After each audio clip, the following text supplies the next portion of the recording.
Before we dive into each spot, let's talk about Museum Island as a whole. This place isn't just a bunch of old buildings thrown together. It's an entire UNESCO World Heritage Site. Basically, Berlin's way of flexing its art and history game. Museum Island sits right in the heart of Berlin on the Spree River. It's been around since the 19th century, when Prussian kings decided they wanted to show off their art collections to the public. They kicked things off with the Altes Museum in 1830, and over the next century, 4 more museums popped up, each adding its own flavor. The island's got a bit of everything: ancient Greek and Roman artifacts, Egyptian treasures, Renaissance art, and even 19th century masterpieces. Think of it as a timeline of human creativity packed into one small area. The buildings themselves are pieces of art: neoclassical, Renaissance revival, you name it. And it's not just about what's inside. The architecture tells a story too, from the Altes Museum's ancient Greek vibes to the Alte Nationalgaleria's temple-style design. The whole island took a hit during World War II. Some buildings were almost wiped out. But Berlin did what Berlin does best: rebuilt, restored, and made it even better. Today, Museum Island is one of Europe's most iconic cultural hubs. You got locals hanging out on the lawns, tourists soaking in the history, and art lovers basically losing their minds at every corner. It's where past meets present, and it's a must-see if you're in the city.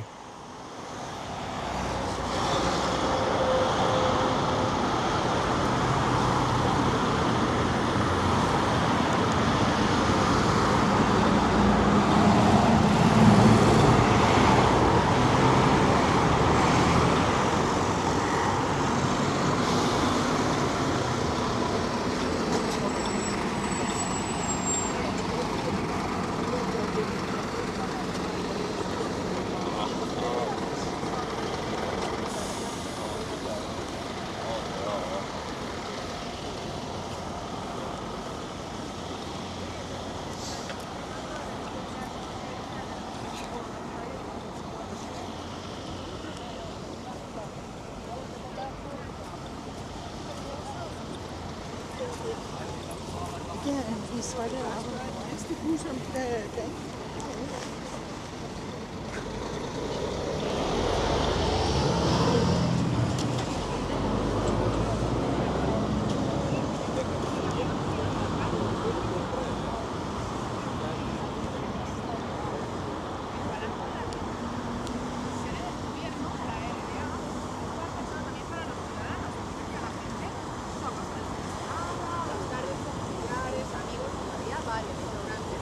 una bolera, parques para niños.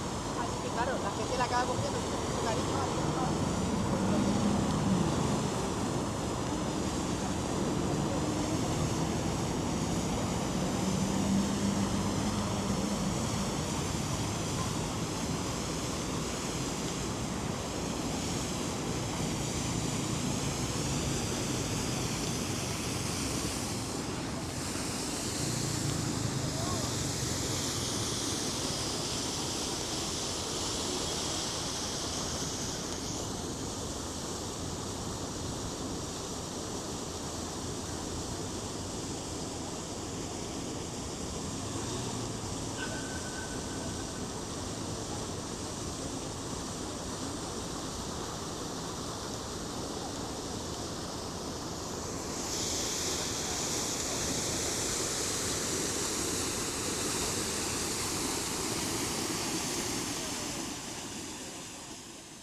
All right, so we're kicking things off at the Altes Museum. This place is a beast when it comes to classical art. Built in the early 19th century, it was originally called the Royal Museum and was basically Prussia's way of saying, yeah, we have taste. The architecture, straight up Greek vibes, that massive colonnade at the front, kind of like a temple, but for art nerds. Inside, it's all about ancient Greek and Roman stuff, statues, sculptures, vases, you name it. This spot used to be the first public museum in Berlin, so it's kind of a big deal. Plus, it's part of Museum Island, which is pretty much an art history overload. You could spend days here if you're into that kind of thing.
Next up, the Berlin Cathedral. Man, this place is a whole mood. You can't miss it. The dome itself is like a giant crown sitting on the island. This cathedral is not as old as you'd think, built in the early 1900s, but it's been through a lot. It got wrecked during World War II, and the restoration took decades. Inside, it's as dramatic as it looks from the outside. Massive organ, crazy detailed mosaics, and a crypt downstairs where the Hohenzollern royals are buried. Yeah, it's more than just a pretty building. It's where history and art collide.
Here's something a bit eerie but impressive. The tomb under the Berlin Cathedral.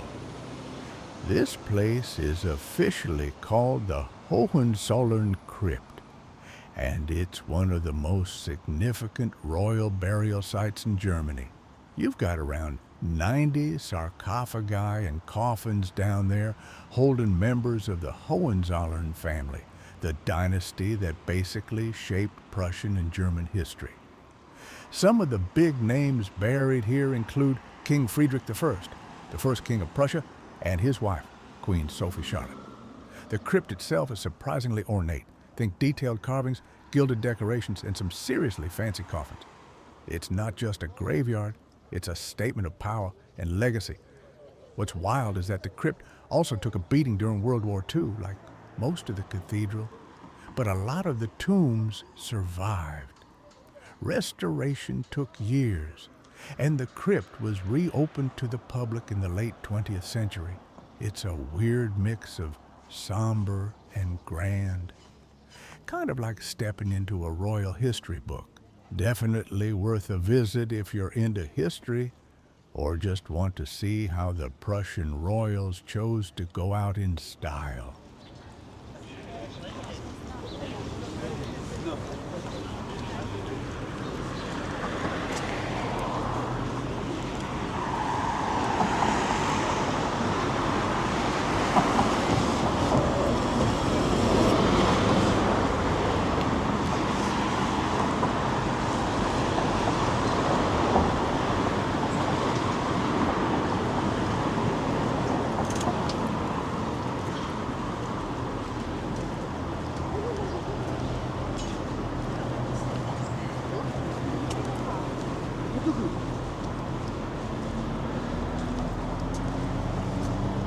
Los públicos están.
Passen wir hier.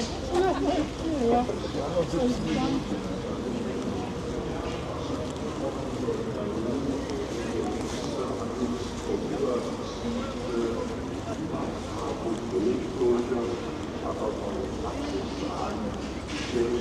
des preußischen Königs, des deutschen Kaisers,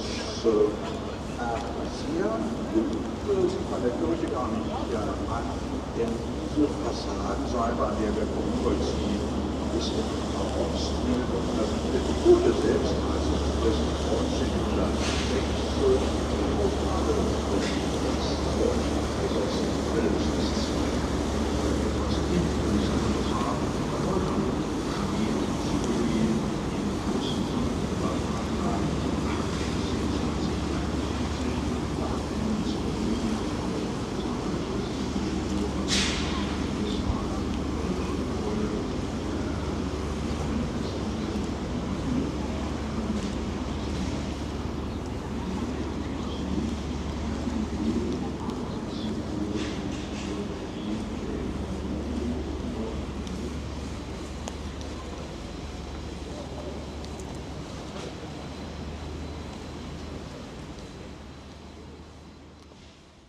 Walking over to these bronze sculptures, they just pop up as you stroll around. They're mostly neoclassical and usually depict figures from mythology or some historic moment. Berlin is full of this stuff, like they just dropped art all over the city for the fun of it. It's kind of cool how they just blend into everyday life here. You're just walking and suddenly, bam, art. No big deal.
Now we're at the Alte Nationalgalerie.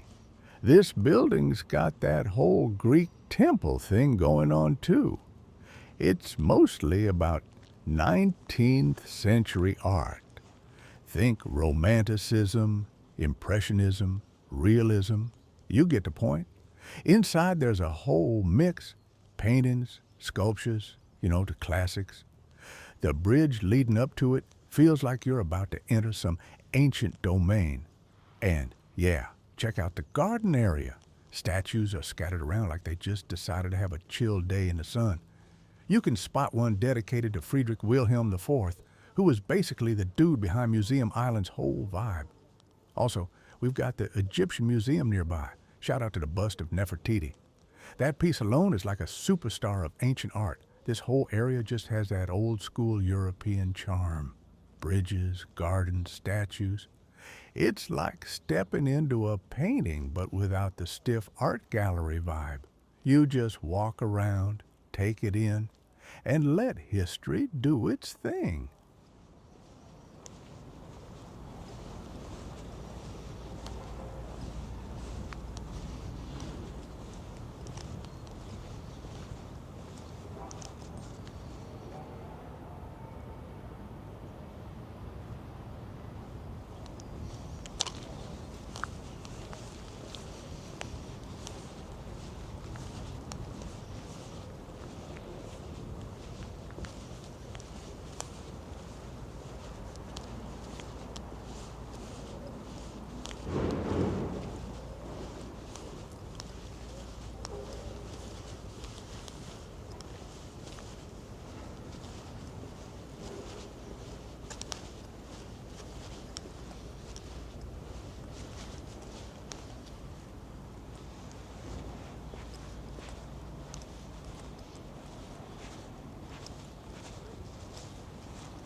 A ver qué está uno.